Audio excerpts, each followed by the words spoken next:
पांच जुगाड़ू बहू का गर्मी का जुगाड़। इस गर्मी के मौसम ने तो नाक में दम करके रख दिया है। ऊपर से इतनी चिलचिलाती गर्मी में भी पांचों को चाय पीनी है। पसीने पसीने होकर सुप्रिया चाय उबाल रही थी, तभी गर्मी से दूध फट जाता है। आज फिर से दूध फट गया। इसे कहते हैं कंगाली में आटा गीला। ऐसे कैसे दूध फट गया? तुमने रात को उबाला नहीं था क्या? उबाल कर ही रखा था जेठानी जी, मगर इतनी तगड़ी गर्मी में बिना फ्रिज के रात का दूध सवेरे तक कहाँ से टिकेगा? आपने देखा नहीं था, कल 2 घंटे पहले गर्मा गर्म दाल बनाई थी, वो भी कितनी ज्यादा खट्टी पड़ गई थी। इतनी गर्मी में बिना फ्रिज कूलर के गुजारा करना असंभव है। हमारे अड़ोसी पड़ोसी सबके घर में एसी कूलर फ्रिज सब कुछ लगा है, बस हमारी ही किस्मत में गर्मी झेलना लिखा है। हम पांचों के पति इतनी गर्मी में खून पसीना एक करके कमा कर लाते हैं और गर्मी से कितना खाना खराब हो जाता है। अब हमें ही कुछ जुगाड़ लगाना पड़ेगा। रत्ना ऐसा बोल ही रही थी कि तभी दिवाकर खींचे बोली में कहता है, अरे कब से तुम पांचों चाय बना रही हो कि बिरबल की खिचड़ी? हमें फल तोड़ने बगीचे में भी जाना है। तुम्हारे चक्कर में रोज सेठ से गालियां खानी पड़ती है। जी ले आई, चुल्लू भर दूध भी नहीं बचा, चाय बनाकर कहाँ से देंगे? तभी रेखा रसोड़े के डिब्बे में भुने चने रखे देखती है, जिससे उसके दिमाग की बत्ती जल उठती है। जल उठा बल्ब, चाय तो ये रोजाना पीते हैं, आज इतना है ठंडा ठंडा चने का सत्तू इन्हें पिलाती हूँ, शरीर में भी ठंडक मिलेगी। अरे वाह रेखा, क्या धांसू जुगाड़ लगाया है तुमने। इसमें मुझे तुम सबकी मदद लगेगी। मैं सत्तू बनाती हूँ, तब तक तुम बारीक प्याज काट लो। थोड़ी देर में पांचों जुगाड़ू बहू मिलजुल कर ठंडा ठंडा सत्तू बनाकर देती है। सोनू पिंकी दोनों गटागट सत्तू खाली कर देते हैं। ये सत्तू कितना ठंडा ठंडा और टेस्टी था। सच में तुमने तो एकदम थैले पर बिकने वाला स्वादिष्ट सत्तू बनाया था। अच्छा हम चलते हैं। माँ मुझे एक गिलास और सत्तू दे दो। सोनू, अब दादी के लिए बचा है, दादी पिएगी। माँ मुझे चुन्नू सा दे दो ना। माँ दे दो ना। अरे कविता बहू, क्यों मेरे पोते को रुला रही है? दे दे, वैसे भी मुझे सीने में जलन मच रही है। माँ जी, आपको अपच हो गई होगी, ये सत्तू पीकर देखिए, जलन छू मंतर हो जाएगा। हम पांचों पनघट पर जा रही हैं, पानी भरने, बर्तन मांजना, नहाना धोना निपटा कर आएंगी।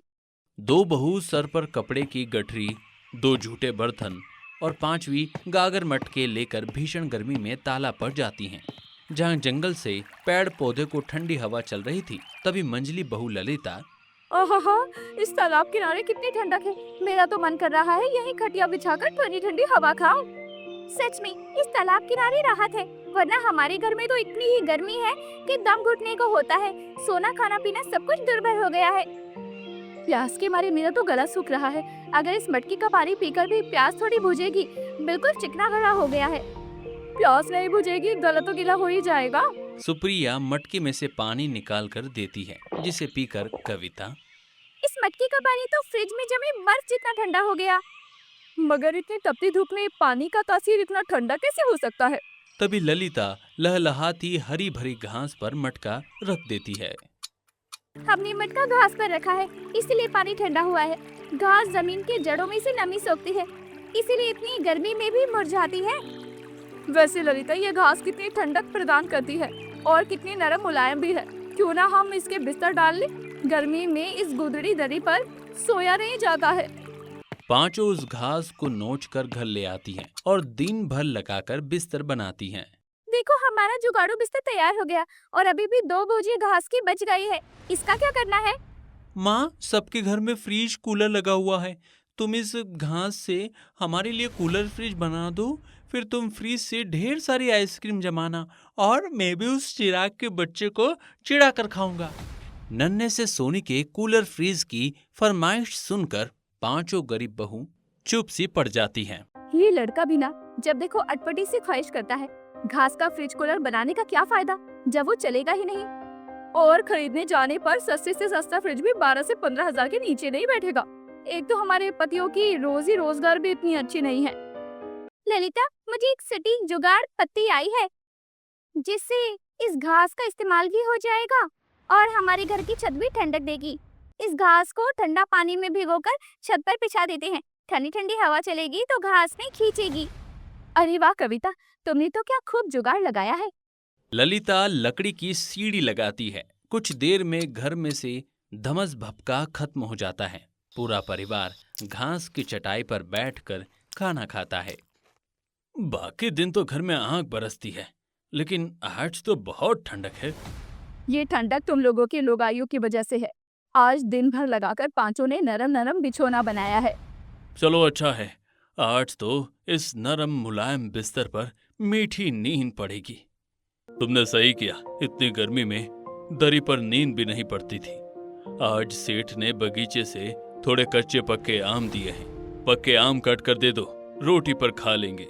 आम का नाम सुनते ही सोनू पिंकी खुश हो जाते हैं। बल्ले बल्ले, आज तो हमको मीठे मीठे रसीले आम खाने को मिलेंगे। रेखा बहू, सबको पके हुए आम काट कर खाने को दे दे, वरना सवेरे तक गर्मी में घुल जाएंगे। कच्चे वाले का सवेरे आम पन्ना बना लेंगे। जी माँ जी। रेखा जैसे ही पॉलीथीन में से आम निकालती है तो उसमें से एक भी आम पूरी तरह ठीक नहीं थे। माँ जी, ये सारे पके आम अब ढीले ढाले पके हुए हैं। तभी लखन उम्मीद लगाकर कहता है, रेखा सही से देखो, सेठ ने पानी में चुनिंदा दशहरी मालदे आम डाले थे, उन्होंने खुद बोला था। तभी सीता खिसकियाकर कहती है, तुम्हारे कंजूस मक्खी चूस सेठ ने आज तक कभी हमारे परिवार को ताजा फल दिया है जो आज देगा? पता नहीं हम गरीबों को क्या समझ के रखा है, सड़ा गला फल हमारे घर में भिजवाता है। आखिर तुम तीनों भाई कब तक उसकी चाकरी करोगे? गर्मी का मौसम चल रहा है, आइसक्रीम या फल सब्जी लगा लो, इतनी आमदनी तो हो जाएगी कि खाने का खर्चा निकल जाएगा। पर माँ, हमारे पास इतनी पूंजी भी तो नहीं है कि फल सब्जी बेच ले। दिन भर में 70 से 80 रुपए की दिहाड़ी कमाते हैं, जो कि आटा दाल लाने में खर्च हो जाते हैं। दिवाकर जी, महंगाई भी तो इतनी तेजी से बढ़ रही है, गरीबों का तो कमाना खाना मुश्किल हो गया है। सुप्रिया उन घुले आमों का गूद निकालकर उन्हें बिलोकर चीनी डालकर मटके में ठंडे पानी में ठंडा ठंडा आम रस बनाकर सबको देती है। तभी सोनू गट गट पीते हुए, वाह बेटे, मौज कर दी। मम्मी, तुमने घर में कितना ठंडा यम्मी यम्मी माजा बनाया है।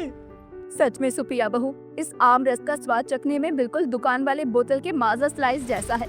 अगर गर्मी में इस ठंडे ठंडे आम रस का व्यापार खोल ले तो अच्छा खासा जम जाएगा।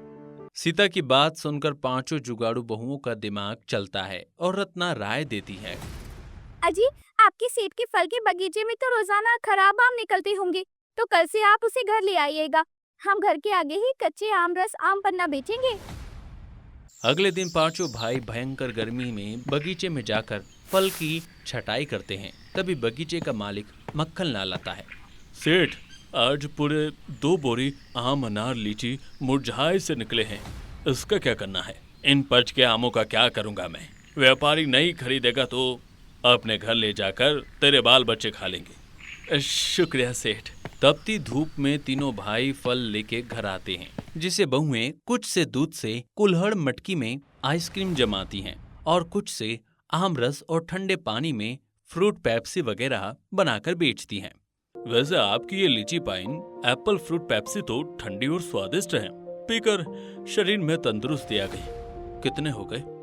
जी, आपकी पेप्सी की 15 और कुल्हड़ वाली आम कुल्फी के 20 हो गए। आपने तो दाम बहुत कम रखा है, वरना बाकी आइसक्रीम कुल्फी वालों ने गर्मी में लूट मचा रखी है।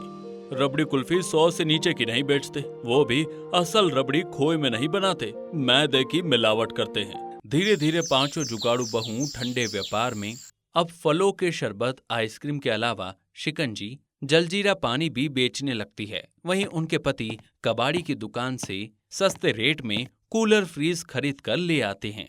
देखो सब लोग, हम घर के लिए कूलर फ्रीज खरीद के लिए आए हैं। हे भगवान, तुम पांचों भाइयों को कुछ खरीदने से पहले पूछताछ करने का मन करता है क्या? ये क्या कबाड़े की चीज पैसे में खरीद कर ले आए? माँ, ये कूलर फ्रीज बस पुराना है मगर चलता है, अभी चलाकर दिखाता हूँ। जैसे दिवाकर प्लग लगाता है तो तार से धुआं निकलने लगता है। चूना लगा दिया तुम्हें उस ठगेरू भंगार वाले ने, खून पसीने की कमाई पानी में बहाए। मौजी शांत हो जाइए, गुस्सा मत कीजिए। गुस्सा नहीं करूँ तो क्या करूँ? रत्ना बहू, पैसा फंसा आए, इससे अच्छा एक नया टेबल पंखा खरीद के लाते। घर कितना भट्टी जैसा तपता है। माँ जी, हम इसे चालू कर देंगे, भरोसा कीजिए। अगले दिन पांचों बहुएं कड़कड़ाती गर्मी में जंगल से ढेर सारी घास खरीद कर लाती हैं और उसे जंग खाए कूलर फ्रिज के चारों तरफ चिपकाकर उसे नए जैसा बना लेती हैं। वहीं उनके पति बिजली की दुकान से तार खरीद कर लाते हैं और पुरानी तार को बदलते हैं, जिसके बाद जैसे ही कविता पानी भर के कूलर को चलाती है, ठंडी ठंडी हवा फेंकने लगता है। आखिरकार हमारा जुगाड़ सफल हुआ।